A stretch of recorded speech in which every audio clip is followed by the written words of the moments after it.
গাজা উপত্যকার আল নাফাক স্ট্রিট, যার ধ্বংসাবশেষের মধ্যে ভয়াবহ মানবিক পরিস্থিতিতে বসবাস করছে ৫ সদস্যের একটি বাস্তুচ্যুত পরিবার। অথচ এখানে কয়েক মাসের অবিরাম যুদ্ধ আর ধ্বংসযজ্ঞের পর ভেঙে পড়েছে সমস্ত মৌলিক পরিষেবা।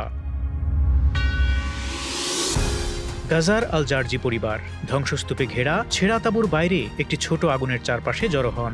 ভেতরে তাদের ৩ সন্তান খালি মাটিতে বসে কেবল ছেঁড়া কাপড় এবং কম্বল দিয়ে আশ্রয় বানিয়েছেন তারা। বাবা মাহমুদ আল জার্জি আহাজারি করে বলেন, আমি আল নাফাক স্ট্রিটে থাকি। আমার পরিবারের ৫ সদস্য, ৩ সন্তান, আমার স্ত্রী এবং আমি। সকালে স্কুলে যাওয়ার পরিবর্তে বাচ্চারা কিছু খেতে স্যুপ কিচেনে যায়, কিন্তু তারা কিছুই পায় না এবং কাঁদতে কাঁদতে ফিরে আসে। তিনি আরও বলেন, আপনি দেখতে পাচ্ছেন এলাকাটি ধ্বংসস্তূপে ঘেরা। আমি তেলাপোকা এবং ইঁদুরের মধ্যে বসবাস করি। এলাকাটি বসবাসের অযোগ্য। কোনো উপযুক্ত বাসস্থান নেই, কোনো সুন্দর জীবন নেই, জল নেই, কিছুই নেই।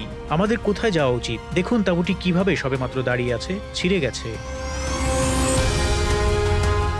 কাছাকাছি থাকা আরেক বাস্তুচ্যুত মা ইয়াসমিন আল ইয়াজ্জি শীতকাল আসার আগে সাহায্যের জন্য আবেদন করছিলেন। তিনি বলেন, আমরা শীতকাল শুরু করছি। আমি এবং আমার বাচ্চাদের উষ্ণ রাখার জন্য একটি তাঁবু চাইছি। আমাদের যে তাঁবুগুলি আছে তা ছিঁড়ে গেছে এবং জীর্ণ হয়ে গেছে, বেশিরভাগই ক্ষতিগ্রস্ত। ইয়াসমিন আরও বলেন, আমরা তাদের উপর কম্বল ব্যবহার করি এবং জায়গাটি কেবল ঈশ্বরের কৃপায় নিরাপদ। যে কোনো ঝড় বা শীতকালীন বৃষ্টি আমাদের এবং শিশুদের ভাসিয়ে নিয়ে যাবে এবং আমাদের প্লাবিত করবে।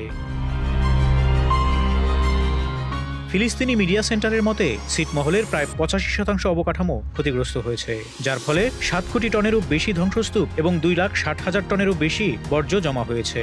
এতে আরও বলা হয় যে পৌরসভার ৮৫% সরঞ্জাম ধ্বংস হয়ে গেছে, যার ফলে ধ্বংসাবশেষ অপসারণ ব্যাহত হচ্ছে এবং জনস্বাস্থ্যের জন্য মারাত্মক ঝুঁকি তৈরি হচ্ছে।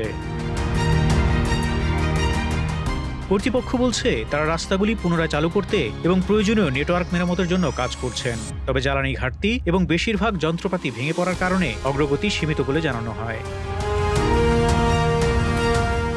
৭ই অক্টোবর থেকে গাজায় প্রায় ৬০% ভবন ক্ষতিগ্রস্ত বা ধ্বংস হয়ে গেছে এবং লক্ষ লক্ষ বাসিন্দা গৃহহীন হয়ে পড়েছেন। ২০ দফা ট্রাম্প পরিকল্পনার অংশ হিসেবে ১০ অক্টোবর ইসরায়েল ও হামাসের মধ্যে যুদ্ধবিরতি কার্যকর হয়, যার মধ্যে রয়েছে তাৎক্ষণিকভাবে যুদ্ধবিরতি, জীবিত ও মৃত সকল জিম্মিকে মুক্তি এবং ছিটমহলে মানবিক সহায়তা প্রবেশ।